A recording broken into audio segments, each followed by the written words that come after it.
अस्सलाम वालेकुम, this is Mohammad Usman. और आज का जो हमारा लेक्चर है बच्चों वो है FSc part 2 chapter number 7 start किया हुआ है और टॉपिक का नाम है रिफॉर्मिंग, जो कि काफ़ी ज़्यादा इंपॉर्टेंट टॉपिक है, ठीक है, एग्जाम पॉइंट ऑफ व्यू से। अक्सर इसमें से शॉर्ट क्वेश्चन और लॉन्ग क्वेश्चन पेपर में होता है। तो इस टॉपिक को समझने के लिए हमने नॉकिंग, ऑक्टेन नंबर और एंटी नॉकिंग एजेंट्स को स्टडी करना है। तो स्टार्ट करते हैं आज का हमारा लेक्चर, जिसका नाम है रिफॉर्मिंग। बच्चों, रिफॉर्मिंग को पढ़ने से पहले, किसी भी टॉपिक को पढ़ने से पहले हमें उसको देखना है कि हम इसको क्यों पढ़ रहे हैं, या ये जो प्रोसेस है हम इसको क्यों करवा रहे हैं, ठीक है। तो हम देखेंगे इसकी नीड क्या है। इससे अगर प्रीवियस टॉपिक की बात करें जो कि क्रैकिंग था, उसमें हमने देखा कि जो क्रूड ऑयल की फ्रैक्शनल डिस्टिलेशन से हमें गैसोलीन हासिल हो रही थी वो सिर्फ और सिर्फ 20% थी, जो कि काफ़ी ज़्यादा लेस अमाउंट है, ठीक है। और उसकी कंजप्शन ज़्यादा होने की वजह से वो हमें ज़्यादा क्वांटिटी में चाहिए था। तो हम क्या करते थे, क्रूड ऑयल की जो फ्रैक्शनल डिस्टिलेशन मुख्तलिफ फ्रैक्शन हासिल हो रही थी, उनमें से कुछ ऐसी फ्रैक्शंस थी जिनका यूजेस कम था, तो हम उसकी क्रैकिंग करके उसको गैसोलीन में कन्वर्ट कर रहे थे। हम उसको गैसोलीन में कार्बन नंबर 6 से कार्बन नंबर 8 यानी कि इतनी उसकी कोई कार्बन चेन बना रहे थे। अब गैसोलीन के फार्मूले की बात करें ना बच्चों, तो जिस तरह से वाटर का फार्मूला होता है H2O, ठीक है, कार्बन डाइऑक्साइड की बात करें तो उसका फार्मूला CO2, कोई एग्जैक्ट फार्मूला है, लेकिन गैसोलीन का कोई एग्जैक्ट फार्मूला नहीं है। बल्कि क्या होता है, उसमें कार्बन नंबर 6 से कार्बन नंबर 8 तक कोई चेंज हो सकती हैं, ठीक है ना, मुख्तलिफ चेंज हो सकती हैं। तो वो सारा मिलकर क्या कहलाता है, गैसोलीन कहलाता है। और उस क्रैकिंग के नतीजे में हमें जो गैसोलीन हासिल हो रहा था बच्चों, वो कौन सा था, स्ट्रेट चेन, ठीक है, वो कौन सा था, स्ट्रेट चेन अल्केन हमें मिल रहे थे। अल्केन क्या थे, ये हमारे गैसोलीन थे, और जो बाई प्रोडक्ट से वो अल्कीन होती थी साथ में, तो हमें इससे गर्ज है। अब ये जो स्ट्रेट चेन अल्केन होता है, जो या कह लो कि आप जो हमें क्रैकिंग के नतीजे में से हमें जो हाइड्रोकार्बन्स मिल रहे थे, वो स्ट्रेट चेन होने की वजह से उनका जो ऑक्टेन नंबर की हमने बात की थी कि ऑक्टेन नंबर क्या है, कम है। अब ऑक्टेन नंबर क्या होता है, इसको अभी थोड़ी सी देर बाद हम इसको डिस्कस करेंगे, लेकिन यहाँ पे आप ये समझ लो कि ऑक्टेन नंबर मतलब क्या है, फ्यूल की क्वालिटी। अगर ऑक्टेन नंबर कम है तो जो आपका फ्यूल होगा वो ज़्यादा अच्छा फ्यूल नहीं होगा। वो क्या करेगा, वो बच्चों नॉकिंग प्रोड्यूस करेगा। जिसका ऑक्टेन नंबर कम होगा वो क्या करेगा, नॉकिंग प्रोड्यूस करेगा। नॉकिंग क्या होती है, इसको समझने के लिए हम एक पेट्रोल इंजन या पिस्टन इंजन बनाते हैं। बच्चों, ये एक सिलेंडर है, ठीक है ना। जो पिस्टन इंजन होता है ना, उसमें क्या होता है, एक सिलेंडर होता है और सिलेंडर के अंदर एक पिस्टन ऊपर नीचे मूव कर रहा होता है, ठीक है। और यहाँ से आपका जो फ्यूल होता है वो एंटर होता है। अभी इसको देखते हैं, ठीक है। ये आपका एक पिस्टन है बच्चों, जिसको मैंने रेड कलर से बनाया है। ये पिस्टन जो है ना, ये ऊपर नीचे मूव करेगा और यहाँ पे एक अग्निशन स्पार्क लगा होता है, ठीक है, जिसने यहाँ से क्या करनी है, स्पार्किंग प्रोड्यूस करनी है, मतलब चिंगारी लगानी है, ठीक है। और जो आपका ये पिस्टन है ना, इसकी जो आखिरी हद है वो इतनी है, मतलब इससे ऊपर ये पिस्टन मूव नहीं करेगा। इसको बोलते हैं हम TDS ठीक है, टॉप डेड सेंटर, यानी कि इससे ऊपर पिस्टन मूव नहीं होगा, यहाँ तक जाएगा तो वापस आ जाएगा। और ये इसका जो है वो बॉटम डेड सेंटर है, इससे नीचे भी नहीं जाएगा। जो पिस्टन होता है ये नीचे से बच्चों कनेक्ट होता है किसी एंगल के साथ, ठीक है ना। वो एंगल क्या करता है, इसको मूव करवा रहा होता है, मतलब वो खुद घूम रहा होता है इस तरह से, ठीक है। तो इसने ऊपर जाना होता है, जब वो नीचे आता है तो इसने नीचे आ जाना होता है, ठीक है। लेकिन ये ऐसे सीधा मूव कर रहा है तो ये बैकवर्ड नहीं आ सकता, मतलब ऊपर से अगर प्रेशर लगा है तो पिस्टन वापस आ जाए, ऐसा बिल्कुल नहीं होना, बल्कि इसने सीधा जाके ही वापस आना है, ठीक है ना, चाहे जितना मर्जी प्रेशर यहाँ पे हो जाए। अगर तो बच्चों आपका फ्यूल जो है वो अच्छा फ्यूल है, ठीक है, जिसका ऑक्टेन नंबर ज़्यादा है, मतलब अगर हमारे पास ऑक्टेन नंबर हम कहते हैं कि 100 है, आपका फ्यूल अच्छा है। अच्छा फ्यूल होने का मकसद क्या है, अच्छा फ्यूल क्या होता है, एक तो बात हो गया जिसका ऑक्टेन नंबर ज़्यादा है, दूसरी बात जो ज़्यादा कंप्रेसिबल होता है, ठीक है ना, जो ज़्यादा कंप्रेस हो जाए वो एक अच्छा फ्यूल होता है। अब जब आपका फ्यूल यहाँ से एंटर होगा, ठीक है, ये आपका फ्यूल है सारे का सारा जितना भी हो गया, ठीक है। अब पिस्टन ने क्या होना है, आहिस्ता आहिस्ता ऊपर जाना है। बच्चों, जब ये आहिस्ता आहिस्ता ऊपर जाके इस टॉप डेड सेंटर पे पहुंच जाएगा, ठीक है, तब यहाँ से ऑटो स्पार्किंग होगी, ठीक है ना। इंजन क्या करेगा, यहाँ से एक स्पार्किंग पैदा करेगा, जिसकी वजह से क्या होगा, अब स्पार्किंग क्या करेगी, इस आपके फ्यूल को आग लगा देगी, ठीक है। फिर क्या होगा, काफ़ी ज़्यादा प्रेशर जो होगा वो क्रिएट होगा, जिसकी वजह से आपका पिस्टन जो है वो नीचे मूव करेगा। और ये एक कह लो कि नॉर्मल प्रोसेस है, ठीक है ना, और उसकी वजह से काफ़ी ज़्यादा एनर्जी निकलेगी और आपकी गाड़ी आगे चलती है। लेकिन बच्चों अगर हमने कोई ऐसा फ्यूल डाल दिया है जो कि स्ट्रेट चेन है, या आप कह लो कि जो अच्छा फ्यूल नहीं है, ठीक है ना, जैसे मैं आपको एग्जांपल के तौर पे एन हेप्टेन की बात कर लेते हैं, ठीक है, एन हेप्टेन कार्बन नंबर 7, जब हम इसको उठा के इसके अंदर डालते हैं, जब हम इसको उठा के इसके अंदर डालेंगे तब क्या होगा कि ये पिस्टन ऊपर को मूव करेगा, लेकिन जो आपका फ्यूल है वो ज़्यादा कंप्रेसेबल नहीं है, वो ज़्यादा कंप्रेस नहीं होगा, यहाँ तक जाएगा ना तो काफ़ी ज़्यादा प्रेशर क्या हो जाएगा, इंक्रीज़ हो जाएगा। और यहाँ से बच्चों ये अभी जब पिस्टन यहाँ पे मूव करेगा तो चिंगारी पैदा होती है, तो ये एक नॉर्मल प्रोसेस है। लेकिन क्योंकि आपका फ्यूल अच्छा नहीं है, वो ज़्यादा कंप्रेस नहीं हो सकता, तो क्या होगा, ज़्यादा प्रेशर की वजह से पिस्टन अभी आपका कह लो कि यहाँ पे पहुँचा है, ठीक है, इस वाली जगह पे पहुँचा है, तो चिंगारी पहले ही लग जाएगी, ठीक है। अब चिंगारी लगेगी तो आग भड़क उठेगी, जिसकी वजह से बच्चों आग की वजह से क्या होगा, इस पिस्टन पे प्रेशर लगेगा, उस प्रेशर की वजह से और आपका पिस्टन जो ऊपर जा रहा है, ये दो प्रेशर इकट्ठे होके प्रेशर क्या कर देंगे, यानी कि अल्टीमेटली प्रेशर क्या हो जाएगा, बहुत ज़्यादा हो जाएगा। उस प्रेशर ज़्यादा होने की वजह से आपके इंजन से टिक टिक की आवाज़ आती है, जिसको हम क्या बोलते हैं, नोकिंग बोलते हैं। तो ये क्या होती है, नोकिंग होती है कि जब आपका फ्यूल जो होता है वो अच्छा नहीं होता, कम ऑक्टेन नंबर वाला होता है या कम कंप्रेसिबल होता है, तो पिस्टन अभी रास्ते में ही होता है, आग पहले लग जाती है, तो आग की लगने की वजह से प्रेशर पिस्टन पे पड़ता है, और पिस्टन क्योंकि ऊपर जा रहा होता है तो दो प्रेशर इकट्ठे हो गए, ज़्यादा प्रेशर हो जाता है, तो आपका जो इंजन है वो टिक टिक की आवाज़ यानी कि नोकिंग पैदा करता है, जिसको हम नोकिंग बोलते हैं, ठीक है। और ये क्या करती है, इंजन की ऊपर बुरा असर डालती है, ठीक है ना, आहिस्ता आहिस्ता आपका इंजन डैमेज हो सकता है। तो बच्चों ये था इस चीज़ को बनाने का या नीड, इसको पढ़ने की ज़रूरत, हमें इस टॉपिक को क्यों पढ़ना है, क्योंकि इंजन के अंदर जो एक अच्छा फ्यूल ना जिसका ऑक्टेन नंबर कम हो वो क्या करता है, नोकिंग पैदा करता है, ठीक है। हमें अच्छा फ्यूल बनाने की ज़रूरत है। अब वो अच्छा फ्यूल हम किस तरह से बनाएंगे, तो बच्चों वो हम रिफॉर्मिंग, जैसे हमने पीछे वाले टॉपिक में क्रैकिंग की थी, ठीक है, क्रैकिंग के नतीजे में हमें क्या मिल रहा था, स्ट्रेट चैनल केन मिल रहे थे, तो उन स्ट्रेट चैनल केन्स को, ठीक है, उन स्ट्रेट चेन अल्केन्स को हमने क्या करना है, अब कन्वर्ट करना है ब्रांच चेन अल्केन में, ठीक है। और वो कैसे करेंगे, हम यहाँ पे एक कैटलिस्ट लेंगे, ठीक है, और साथ में इसको हीट करेंगे, और ये जो हीट आपने करनी है वो ऑक्सीजन की गैर मौजूदगी में करनी है, क्योंकि इतने ज़्यादा टेम्परेचर पे अगर आप ऑक्सीजन के साथ हीट करोगे ना तो हो सकता है कि आपके फ्यूल को आग लग जाए, ठीक है ना। तो ऐसा नहीं काम करना, आपने इसको in the absence of oxygen heat करना है। जब आप इसको हीट करोगे ना बच्चों, तो ये कन्वर्ट हो जाएगा हमारे पास ब्रांच्ड चेन अल्केन में, ठीक है। ये कार्बन नंबर 5 हो गई हैं, और यहाँ पे 2 पोजीशन पे 2 मिथाइल ग्रुप लगाओ और एक यहाँ पे लगा दो। बच्चों अब आपने इस कार्बन की वैलेंसी पूरी करनी है, ठीक है। इस कार्बन को देखो तो इसका एक बॉन्ड है, ठीक है। वैलेंसी पूरी करने का मतलब कार्बन के 4 बॉन्ड होते हैं, तो 4 बॉन्ड, एक बॉन्ड कार्बन के साथ बना हुआ है, बाकी क्या आ जाएंगे, साथ में हाइड्रोजन आ जाएंगे, ठीक है। इसी तरह मैंने इसके साथ भी पूरी कर दी, इसके साथ भी पूरी कर दी, इसके साथ कोई हाइड्रोजन आएगा, इसके पहले ही 4 बॉन्ड है, 1 2 3 4, ठीक है, तो इसलिए इसके साथ कोई हाइड्रोजन नहीं आएगा। इसको देखो तो इसके 2 बॉन्ड हैं, तो इसके साथ 2 हाइड्रोजन लगा दो, इसके 3 बॉन्ड है, इसके साथ 1 हाइड्रोजन आ जाएगा, इसका 1 बॉन्ड है, इसके साथ 3 हाइड्रोजन, इसके साथ भी 3 हाइड्रोजन आ जाएंगे। अब इसके नाम की बात करें ना बच्चों, तो नॉमेनक्लेचर के कुछ रूल्स हैं, वो हम चैप्टर नंबर 8 में देखेंगे, लेकिन यहाँ पे आप ज़रा देख लो कि बच्चों सबसे पहले हमने लॉन्गेस्ट चेन सेलेक्ट करनी होती है, ठीक है। तो ये एक लंबी चेन है, ठीक है। अब दूसरे नंबर पे हमने क्या करना है, नंबरिंग करनी है। अब नंबरिंग हम इधर से भी कर सकते हैं, इस वाली कार्बन से भी कर सकते हैं, लेकिन नंबरिंग करने का कुछ एक रूल है कि आपने नंबरिंग उधर से करनी है। इसको मैं ज़रा इकट्ठा करके लिख देता हूँ, ठीक है। आपने नंबरिंग उधर से करनी है जिधर से, ये क्या है, ये एक सब्स्टिट्यूएंट है, ये ग्रुप क्या होंगे, नज़दीक होंगे और ज़्यादा होंगे। अगर बच्चों मैं इधर से नंबरिंग करता हूँ तो ये वाली कार्बन 2 आ रही है, इस पर 2 ग्रुप लगे हुए हैं, और इधर से करता हूँ तो ये कार्बन नंबर 2 है, इस पर 1 ग्रुप लगा हुआ है। तो हमने क्या प्रेफर करना है कि जिधर से आपको ज़्यादा सब्स्टिट्यूएंट मिल रहे हैं। तो ये कार्बन नंबर 1 हो गई, 2 हो गई, 3 4 5। तो जब आपने नाम लिखना है तो सबसे पहले आपने नाम देना है सब्स्टिट्यूएंट को, और सब्स्टिट्यूएंट कौन से हैं, ये वाले, ये किससे बने हैं, ये आपका CH4 क्या है, मीथेन, ठीक है।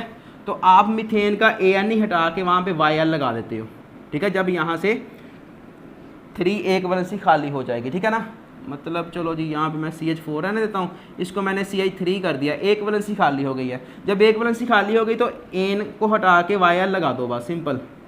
तो ये क्या बन जाएगा, मिथाइल बन जाएगा, ठीक है। अब इसका नाम देना है 2 पे, कितने ग्रुप हैं 2, तो 2 दफ़ा 2 2 लिख दो, 2 2 हो गया।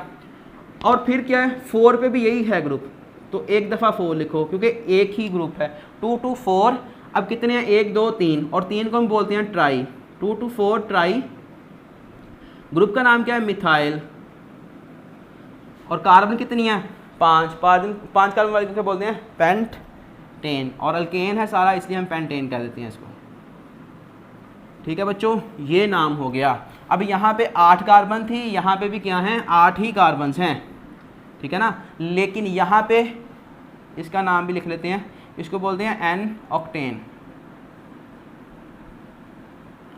ये क्या है, एन ऑक्टेन है। एन का मतलब नॉर्मल चेन है, स्ट्रेट चेन है, ठीक है ना, इसमें कोई ब्रांच वगैरह नहीं है। लेकिन ये क्या है, इसको हम इतना बड़ा नाम याद रखने की बजाय सिंपल इसको आइसो ऑक्टेन बोलते हैं। आइसो का मतलब क्या है कि ब्रांचेस निकली हुई हैं, ठीक है ना। ये क्या है, जो सब्स्टिट्यूएंट है ये क्या है, ब्रांचेस हैं इसकी, ठीक है, इसलिए हम इसको आइसो ऑक्टेन बोलते हैं। अब ये जो आइसो ऑक्टेन होता है ना बच्चों, ये एक अच्छा फ्यूल है। ये क्या है, एक बुरा फ्यूल है। क्यों, क्योंकि इसका जो ऑक्टेन नंबर है वो कम है, इसका जो ऑक्टेन नंबर है वो काफ़ी ज़्यादा है, और इसको हमने 100 माना हुआ है कि इसका ऑक्टेन नंबर क्या है, 100 है। अब रिफॉर्मिंग की मैंने डेफिनेशन कर दिया कि जब हम ऐसा प्रोसेस जिसमें स्ट्रेट चेन अल्केन को हम कन्वर्ट करते हैं ब्रांच चेन अल्केन में, ठीक है, in the absence of heat, तो वो क्या प्रोसेस कहलाता है, रिफॉर्मिंग कहलाता है। अब मैं ऑक्टेन नंबर की तरफ जाना चाह रहा हूँ, ठीक है, कि ऑक्टेन नंबर क्या है। ये हमने इसको कन्वर्ट कर लिया, ठीक है, और हमने मान लिया कि ऑक्टेन नंबर जो आइसो ऑक्टेन का है वो क्या है, 100 है। इसको क्यों माना गया, क्योंकि बच्चों जब हम इसको इंजन में रन करवाते हैं ना तो काफ़ी ज़्यादा लो नॉकिंग होती है, नॉकिंग होती है, ठीक है, नॉकिंग तो होगी, लेकिन बहुत ज़्यादा कम हो जाती है, ठीक है। तो इसलिए हमने इसको 100 ऑक्टेन नंबर दिया, यानी कि ये अच्छी क्वालिटी का आप कह लो कि फ्यूल है। अच्छा, अब हमने बाकी ऑक्टेन नंबर किस तरह से निकालने हैं। ऑक्टेन नंबर मतलब यही है कि किसी फ्यूल की जो क्वालिटी है वो कैसी है। अगर उसका ऑक्टेन नंबर ज़्यादा होगा तो क्वालिटी ज़्यादा होगी, अगर ऑक्टेन नंबर कम है तो क्वालिटी क्या हो जाएगी, कम हो जाएगी। और ये सिर्फ़ और सिर्फ जो पेट्रोल इंजन होते हैं ना उनमें ऑक्टेन नंबर यूज़ किया जाता है, जो डीजल इंजन होते हैं वहाँ पे सस्टेन नंबर यूज़ किया जाता है, ठीक है। तो अब हमने बच्चों इसके जो रिलेटिव है ना वो डिफरेंट चीज़ों के डिफरेंट फ्यूल के ऑक्टेन नंबर कैलकुलेट करने हैं। कैसे करेंगे, जैसे इसके एग्जांपल दूंगा आपको कि हम शॉप पे जाएँ ना, कपड़े वाली शॉप पे, तो वहाँ पे क्या होता है कि हमने कपड़ा ले लिया, ख़रीद लिया, हमें पसंद वगैरह आ गया, तो हमने कहना है कि भाई काट दो अब इसको। तो उसने क्या किया, रखा होता है एक रोड रखा होता है जिसको वो 1 मीटर का होता है, ठीक है ना, लोहे का रोड होता है। तो वो क्या करता है कि उससे उसको रिलेटिवली कंपेयर करके हमें 4 मीटर कपड़ा या जितना भी लेना है वो उतना काट देता है। तो अब हम यहाँ पे भी क्या करेंगे, हमने इसको अपना रिलेटिव बना लिया, ठीक है ना, हमने इसको स्टैंडर्ड बना लिया है, और इसके रिलेटिव हम दूसरे जो फ्यूल्स हैं उनका ऑक्टेन नंबर मालूम करेंगे। कैसे करेंगे, जैसे एक तो ये बच्चों हो गया आइसो ऑक्टेन, इसका ऑक्टेन नंबर होता है 100, ये आपने याद रखना है, अक्सर ये MCQs में आता है क्वेश्चन। और दूसरी बात हमारे पास अगर N हेप्टेन की करें ना तो इसका जो ऑक्टेन नंबर होता है वो 0 है, ठीक है, क्योंकि जब हमने इसको रन करवाया ना इंजन के अंदर तो क्या था कि बहुत ही ज़्यादा नॉकिंग प्रोड्यूस हुई। तो इसको हमने मान लिया है कि ये क्या है, 0 ऑक्टेन नंबर रखता है, और ये क्या है, आइसो ऑक्टेन क्या है, 100 ऑक्टेन नंबर रखती है। अब हमने किसी, जैसे आप कह लो कि गैसोलीन का ही है, उसका चेक करना है कि किस तरह से हम ऑक्टेन नंबर कैलकुलेट करेंगे, ठीक है। हमने एग्जाम्पल ले लिया गैसोलीन की या आप कह लो कि पेट्रोल की, हमने इसका ऑक्टेन नंबर फाइंड करना है। तो इसका ऑक्टेन नंबर कैसे आएगा बच्चों, जो ऑक्टेन नंबर हम मालूम करते हैं ना, हम क्या करते हैं, इन दोनों की परसेंटेज बाय वॉल्यूम लेते हैं, ठीक है। जैसे अगर मैं इसकी परसेंटेज आइसो ऑक्टेन, ठीक है, एक मेरे पास आइसो ऑक्टेन है, दूसरा मेरे पास N हेप्टेन है, हम इनकी परसेंटेजेस मुख्तलिफ परसेंटेजेस लेंगे, ठीक है, बाय वॉल्यूम।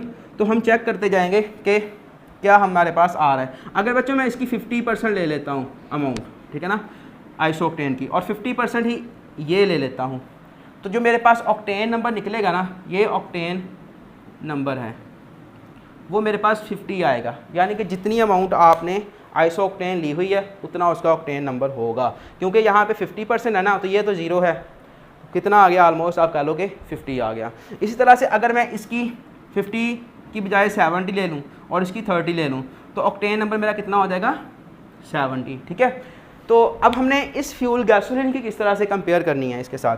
तो बच्चों आपके पास ना इंजन है कोई, ठीक है, ये इंजन है, इसमें आपने गैसोलीन को रख लिया है। तो आप क्या करोगे, इसको रन करवाओगे। ठीक है, जब इंजन रन करेगा ना तो आप जो नोकिंग है उसको चेक करोगे। ठीक है, और डिफरेंट प्रॉपर्टीज़ चेक कर रहे होगे वहाँ पे। तो आपने देखा कि नोकिंग जो थी वो प्रोड्यूस हो रही थी। ठीक है, जितनी भी हो रही थी वो आप नोट कर लोगे किसी ऑपरेटर्स के थ्रू। फिर हम क्या करेंगे, आइसोक्टेन और एन हेप्टेन इसके डिफरेंट सॉल्यूशंस बना के, जिस तरह से वो 50% ये, 50% ये, या 70% ये, 30% ये इसके अंदर डालेंगे। जब इसकी नोकिंग, ठीक है ना, मैच हो जाएगी हमारे गैसोलीन की नोकिंग से, तो हम कह देंगे कि इसका जो ऑक्टेन नंबर है वो इतना है। ठीक है ना, समझ आ रही है बात। मैं क्या कह रहा हूँ कि हम क्या करेंगे, गैसोलीन को किसी इंजन में रन करवाएंगे, वो जितनी नोकिंग प्रोड्यूस कर रहा होगा वो हम नोट कर लेंगे। फिर हम क्या करेंगे, हमें इसकी ऑक्टेन नंबर मालूम करना है, तो हम क्या करेंगे, यहाँ से इन दोनों की डिफरेंट परसेंटेज डाल के इसके अंदर डालेंगे इंजन में। ठीक है ना, इंजन को रन करवाएंगे। फिर अगर इन दोनों की, ठीक है ना, जो परसेंटेज गैसोलीन की परसेंटेज यानी कि गैसोलीन के साथ, सॉरी गैसोलीन की नोकिंग के साथ मैच हो जाएगी, ठीक है, वो क्या होगा, उसका उतना ऑक्टेन नंबर होगा। ठीक है ना, तो इस तरह से हम ऑक्टेन नंबर फाइंड करते हैं। और गैसोलीन का जो ऑक्टेन नंबर होता है बच्चों, गैसोलीन का ऑक्टेन नंबर 80 होता है, यानी कि उसमें आइसोक्टेन जो होती है वो 80% होती है और एन हेप्टेन 20% होती है। ठीक है, तो इस तरह से हम ऑक्टेन नंबर मालूम करते हैं। बच्चों ये सारी बातें हो गई। ठीक है, अगर आपको समझ आई हो तो अच्छी बात है, ना आई हो तो दोबारा से वीडियो को देख सकते हैं। ठीक है, अब हम बात करेंगे एंटी नोकिंग एजेंट्स की। कौन कौन से ऐसे एजेंट्स हैं जो एंटी नोकिंग एजेंट्स होते हैं, यानी कि जिनको हम डाल के एंटी नोकिंग एजेंट, कौन कौन से ऐसे एजेंट हैं जिनको हम एंटी नोकिंग के तौर पे यूज़ कर सकते हैं। यानी कि हमारे पास फ्यूल कोई अच्छा फ्यूल नहीं है, ठीक है ना, लेकिन नोकिंग बहुत ज़्यादा प्रोड्यूस हो रही है, हमने उस नोकिंग को कम करना है, हमने उस फ्यूल को, जो हमने उस फ्यूल की क्वालिटी है उसको इंक्रीज़ करना है, तो हम क्या करेंगे, कोई एंटी नोकिंग एजेंट डाल सकते हैं। और वो क्या होता है हमारे पास, एक को बोलते हैं TEL और दूसरे को बोलते हैं TML। ये हम दो एंटी नोकिंग एजेंट यूज़ करते हैं। अगर इनके नाम की बात करें तो ये होता है टेट्रा मिथाइल लेड और ये होता है हमारे पास टेट्रा इथाइल लेड। ठीक है, ये हम एज आ एंटी नोकिंग एजेंट यूज़ करते हैं। इनके फार्मूले के बाद में बात करते हैं ये करते क्या हैं। ठीक है ना, किस तरह से एंटी नोकिंग एजेंट है बने हैं ये। बच्चों जब हम इसको फ्यूल में डाल लेते हैं ना, ये हमारे पास कोई टैंक है, इसमें हमने फ्यूल डाला हुआ है, ठीक है ना, या आप कह लो कि गैसोलीन ही ली हुई है, बल्कि एन हेप्टेन ले लेते हैं, ठीक है, क्योंकि उसकी नोकिंग ज़्यादा है। तो गैसोलीन तो पहले ही अच्छा फ्यूल है तकरीबन, तो हमने ले ली यहाँ पे एन हेप्टेन, ठीक है ना, 7 कार्बन वाली। तो हमने इसकी नोकिंग चेक की, इसको हमने गाड़ी में रन करवाया तो बहुत ज़्यादा नोकिंग पैदा हो रही थी, तो हम क्या करेंगे, इसमें TEL डाल देंगे। ठीक है, ये क्या करेगा, इसकी नोकिंग को कम करेगा। अब आपने ये समझना है कि ये नोकिंग किस तरह से कम करता है। बच्चों जो आपका ये मैंने पिस्टन इंजन बनाया था, ठीक है ना, जिसमें पिस्टन ऊपर से रन कर रहा था और वो यहाँ तक उसको, ये उसका टॉप डेड सेंटर था, मतलब यहाँ तक वो जाता है, लेकिन यहाँ तक जाने पे ही उसकी क्या हो जाती थी, उसको आग लग जाती थी। ठीक है ना, तो यानी कि आपका जो फ्यूल था वो ज़्यादा कंप्रेसेबल नहीं था। ठीक है, तो TEL क्या करता है, इस फ्यूल को ज़्यादा कंप्रेसेबल कर देता है। ठीक है ना, ये ज़्यादा कंप्रेस होना शुरू हो जाता है, मतलब ये ज़्यादा कंप्रेस होगा, मतलब आपका पिस्टन जो है यहाँ तक पहुँचेगा तब चिंगारी लगेगी, तब तो क्या है नॉर्मल वर्किंग हो रही है, लेकिन जब यहाँ पे आके ही उसको चिंगारी यानी कि आग लग जाए तो क्या होगा, वो अब नॉर्मल यानी कि वो नोकिंग पैदा करेगा। तो जब आप TEL को डालते हो तो ये आपका जो फ्यूल होता है उसको काफ़ी ज़्यादा कंप्रेसेबल कर लेता है। ठीक है, जिसकी वजह से पिस्टन यहाँ तक जाके आप कह लो यहाँ तक पहुँचता है तो फिर आग लगती है। ठीक है, इस तरह से क्या होती है, जो नोकिंग होती है वो रिड्यूस हो जाती है। तो ये TEL और TML ये क्या है, एंटी नोकिंग एजेंट है। इनके फार्मूले की बच्चों बात करें ना, तो टेट्रा का मतलब होता है 4, ठीक है, 4 क्या है, इथाइल है। इथाइल बच्चों बोलते हैं C2H5 ग्रुप को, तो ये 4 ग्रुप आप लगा दो। ठीक है, C2H5 और आगे क्या है लेड, लेड क्या होती है Pb। तो वो हो गया फार्मूला TeL का। और TMl का फार्मूला लिखना हो तो उसी तरह से क्या है टेट्रा, यानी कि अब 4 क्या हैं मिथाइल ग्रुप हैं और मिथाइल CH3 होता है और आगे क्या है लेड, तो यहाँ पे लेड घुसा दो। ये आपका क्या हो गया फार्मूला टेट्रा मिथाइल लेड का। और ये स्ट्रक्चर फार्मूला है, तो अगर आपने इसका मॉलिक्यूलर फार्मूला लिखना हो तो वो क्या हो जाएगा हमारे पास CH3 फ्राइस और यहाँ पे आ जाएगा लेड, ठीक है। इसी तरह इसका लिखना हो तो C2H5 फ्राइस और यहाँ पे आ जाएगा लेड। बच्चों हमने अभी देखा कि एंटी नॉकिंग एजेंट तो हम यूज़ कर देते हैं, लेकिन इसका एक डिसएडवांटेज भी है। इसका क्या है, हमें फ़ायदा तो है लेकिन साथ साथ इसका एक नुकसान भी है और नुकसान बहुत ज़्यादा है। नुकसान क्या है कि जब बच्चों ये C2H5Pb हमने इंजन में यूज़ किया, ठीक है, तो इसको इंजन में क्या होती है, आग तो लगती है ना, ठीक है ना, मतलब हीट तो है ही है, तो हीट की वजह से ये जल जाता है और ऑक्सीजन भी इंजन में होती है, ठीक है ना, इसीलिए तो आग लगती है। अगर ऑक्सीजन नहीं होगी तो आग नहीं लगेगी। अब ऑक्सीजन और Pb ये मिलके क्या बनाते हैं, PbO बना देते हैं, लेड ऑक्साइड, ठीक है। और ये वाला जो लेड ऑक्साइड होता है ये रिड्यूस होता है, ठीक है, इसकी रिडक्शन होती है और ये कन्वर्ट हो जाता है Pb में। इसको बोलते हैं मेटेलिक लेड, ठीक है ना। ये क्या है, इसके बहुत ज़्यादा सीरियस डिसएडवांटेज हैं। वो क्या हैं कि जब ये एग्जॉस्ट के थ्रू, ठीक है ना, इंजन से बाहर आती है, यानी कि आपकी एयर में एटमॉस्फेयर में आती है, तो ये क्या करती है, पोल्यूशन काज करती है और इसकी वजह से कैंसर जैसी बीमारियाँ लग सकती हैं, ठीक है ना। तो अब इसको हम यूज़ नहीं करते इस वजह से, लेकिन शुरू में इसको काफ़ी ज़्यादा यूज़ किया गया था, ठीक है बच्चों। तो ये सारा था रिफॉर्मिंग। अगर आपका कोई क्वेश्चन हो तो आप पूछिएगा, ठीक है, लाजमी पूछिएगा। Thank you.